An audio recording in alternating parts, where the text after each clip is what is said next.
vamos a ver este circuito que controla el movimiento de un coche. Bueno, primero, antes de pasar al circuito, vamos a ver qué queremos conseguir. Nosotros tenemos aquí nuestro esqueleto del coche. Estas serían las dos ruedas traseras, estas las dos ruedas delanteras, y para indicar que esta es la parte delantera vamos a poner aquí el volante. Vale, pues en nuestro circuito tenemos dos motores que son independientes y cada uno va a controlar el sentido de giro de cada una de las ruedas delanteras. Entonces, este motor se va a encargar de la rueda delantera izquierda y este motor de la rueda delantera derecha. Entonces, según las combinaciones de los interruptores y conmutadores del circuito, que vamos a ver después, vamos a conseguir 5 casos. Y estos 5 casos se van a diferenciar por el sentido de giro de los motores. El primer caso pues sería que los dos motores se muevan hacia adelante. Bueno, que hagan girar las ruedas hacia adelante, es decir, los dos motores están girando en sentido horario. ¿Qué pasa aquí? Bueno, pues como ambos motores se mueven en el mismo sentido y ese sentido es el horario, el coche va a avanzar, se va a mover hacia adelante. Por el contrario, si nosotros queremos conseguir que el coche se mueva hacia atrás, tendremos que hacer que los dos motores se muevan en el mismo sentido, pero además que ese sentido sea el antihorario. Es decir, así. Antihorario, antihorario. Así, los dos motores van a hacer que las ruedas vayan hacia atrás y entonces el coche también va a moverse hacia atrás. Vale, ahora, ¿cómo conseguimos que el coche gire tanto a la derecha como a la izquierda? Tenemos que conseguir que los motores giren en sentidos contrarios. Si por ejemplo nosotros llegamos al resultado de que el motor de la rueda izquierda gira en sentido horario, es decir, hacia adelante, y el motor de la rueda derecha gira en sentido antihorario, el coche va a girar hacia la derecha. Y ahora veamos el caso contrario. Este motor, el de la rueda izquierda, gira en sentido antihorario, es decir, hacia atrás. Y este motor gira en sentido horario, es decir, hacia adelante. Vamos a conseguir que el coche gire hacia la izquierda. Por último, vamos a ver el quinto caso, que es que simplemente los motores no giren, porque no fluye corriente a través de ellos. Si los motores no giran, las ruedas no giran y el coche no se mueve, simplemente está parado. Bueno, pues estos son los 5 casos con los que nos vamos a encontrar. Por último, tenemos que ver de teoría qué pasa cuando, con el sentido de giro de los motores. El sentido de giro de los motores va a depender del sentido de la corriente, es decir, por dónde entre la corriente al motor. Vamos a poner aquí dos circuitos muy sencillos. Tenemos una pila con esta polarización y luego un motor. Vale, si nosotros tenemos este circuito, sabemos que la corriente va a salir del más, del polo positivo. Ahora va a atravesar el motor y regresaría al menos. Entonces, la corriente entra de esta manera al motor. Entonces, el motor va a girar con este sentido, es decir, sentido horario.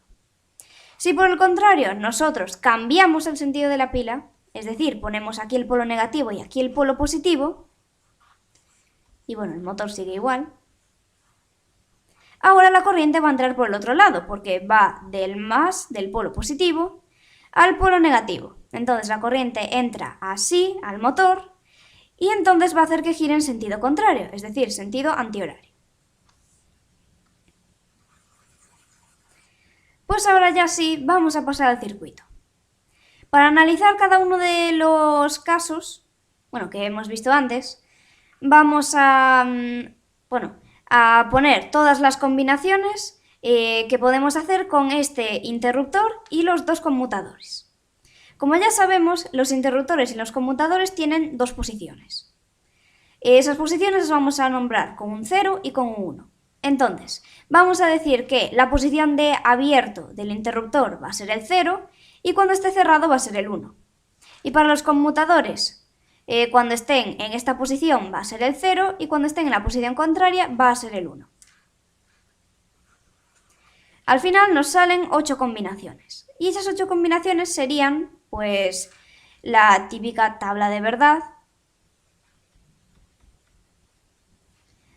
con los números binarios 0, 0, 0, 0, 0, 1, 0, 1, 0 y así hasta el 1, 1, 1.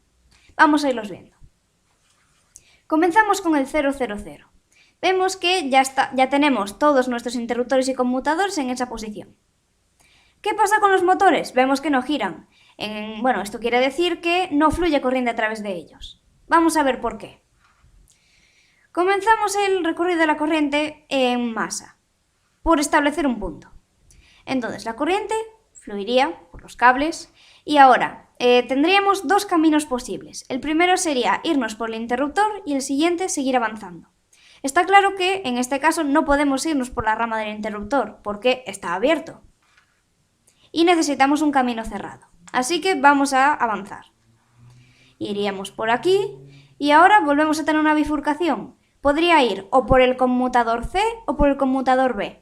Pero ¿qué pasa? Ambos conmutadores están abriendo el circuito. No tenemos ni camino cerrado por aquí ni camino cerrado por aquí. Eso quiere decir que la corriente no tiene ningún camino cerrado para fluir. Entonces no va a fluir por los motores no se mueven, el coche está parado. Vale, el siguiente caso sería 0, 0, 1, es decir, así. Vemos que ahora los motores ya sí que giran, pero vamos a ver en qué sentido. Bueno, empezamos a recorrer el camino de la corriente por este punto de aquí, masa. Vale, iríamos por aquí. Otra vez, no podemos irnos por la rama del interruptor porque está abierto.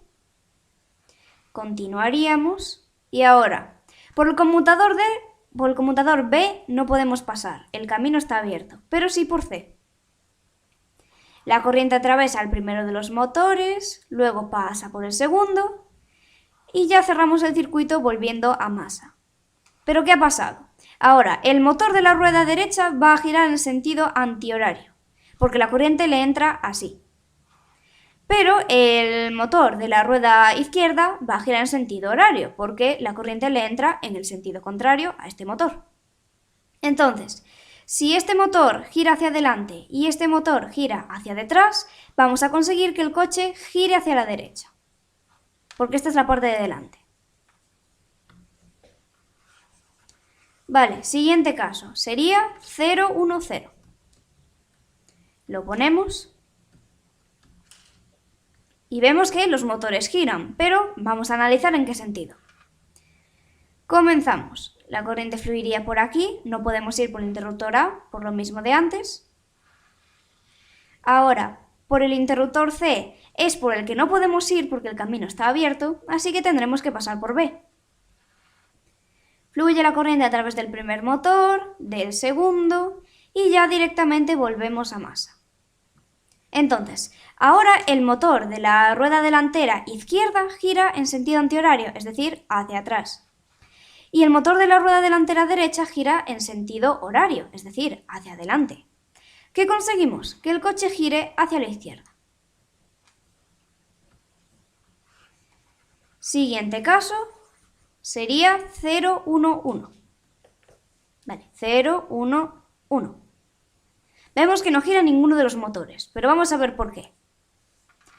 Comenzamos analizando el camino que recorre la corriente. Vale, vendríamos por aquí. Ya sabemos que no podemos ir por A porque el camino está abierto. Seguimos. Ahora, la corriente debería bifurcarse porque tenemos tanto disponible el conmutador B como el C. Entonces se bifurca, hay una corriente que va por C y otra que va por B, así que tendríamos una corriente para cada motor. Luego las corrientes se juntarían volviendo a formar la I total. Y esta corriente tiene que volver a un punto de menor potencial. Sería o aquí o aquí. ¿Pero qué pasa? No tenemos ningún camino para volver a un punto de menor potencial. La única manera sería cruzar A, pero es que el interruptor A está abierto. Entonces no va a fluir corriente porque no tiene un camino cerrado. El coche se para. Pasemos ahora al siguiente caso, que es 1, 0, 0. Los motores giran. Vale, vamos a ver esto. Va por aquí la corriente y vemos que ahora ya sí el interruptor A está cerrado. Puede fluir la corriente. Entonces, se va a bifurcar por los dos motores. una corriente va a ir por cada motor y luego ya simplemente en este punto se van a volver a juntar formando la I total y ya regresamos a masa. ¿Qué ha pasado? Pues que las dos corrientes han entrado en el mismo sentido por los motores, es decir, ambos se mueven, ambos giran, en este caso, en sentido horario. Como ambos giran en sentido horario, conseguimos que el coche se mueva hacia adelante. El siguiente caso sería 1, 0, 1. Vemos que los motores giran. Comenzamos con el camino de la corriente. Vale. Ahora mismo podríamos ir por A, el problema es que, a la corriente le es más fácil continuar porque por aquí solo tiene cable, por aquí tendría que lidiar con dos motores. Entonces vamos simplemente a avanzar porque es el camino más fácil para la corriente. Ahora, por el conmutador B no podemos pasar, el camino está abierto. Tendríamos que ir por C. Entonces, atravesamos el primer motor, pasamos por el segundo motor y ya directamente llegamos a masa. ¿Qué ha pasado aquí? El motor de la rueda izquierda se mueve en sentido horario. El motor de la rueda derecha se mueve en sentido antihorario. ¿Qué le pasa al coche? Que gira hacia la derecha. Vale, el siguiente caso, penúltimo, sería el 1, 1, 0. Así. Vamos a ver qué le pasa a los motores. Vale. No vamos a cruzar por el interruptor A por lo mismo que antes. A la corriente le es mucho más fácil cruzar este camino. Ahora, por el conmutador C no podemos pasar porque el camino está abierto, tendríamos que pasar a B. Cruzamos el primer motor, pasamos el segundo y ya directamente llegamos a masa. ¿Qué ha pasado aquí? Ahora el motor de la rueda izquierda gira en sentido antihorario y el motor de la rueda derecha gira en sentido horario. La rueda izquierda va a ir hacia atrás, va a moverse hacia atrás, el de la rueda derecha va a moverse hacia adelante, entonces el coche básicamente gira hacia la izquierda. Y llegamos ya al último caso, sería 1, 1, 1, es decir, así. Comenzamos recorriendo el camino de la corriente. Vale, entonces, vamos por aquí. Ahora, vemos que ambos conmutadores están cerrando el circuito, por lo tanto, la corriente total se va a bifurcar en dos. Es decir, una corriente va a circular por el conmutador B y la otra por el C. Entonces, cada motor va a tener su propia corriente. Vale, ahora, una vez que fluyen a través de los motores, se vuelven a juntar formando la I total y ahora ya sí que podemos pasar por el interruptor A porque está cerrado y llegamos a un punto de menor potencial. Bien, pues ahora, ¿qué ha pasado con los motores? Vemos que ambos motores han sido atravesados por corrientes en el mismo sentido. Ambos motores están girando en el sentido antihorario. Como ambos motores giran en sentido antihorario, conseguimos que el coche se desplace hacia atrás.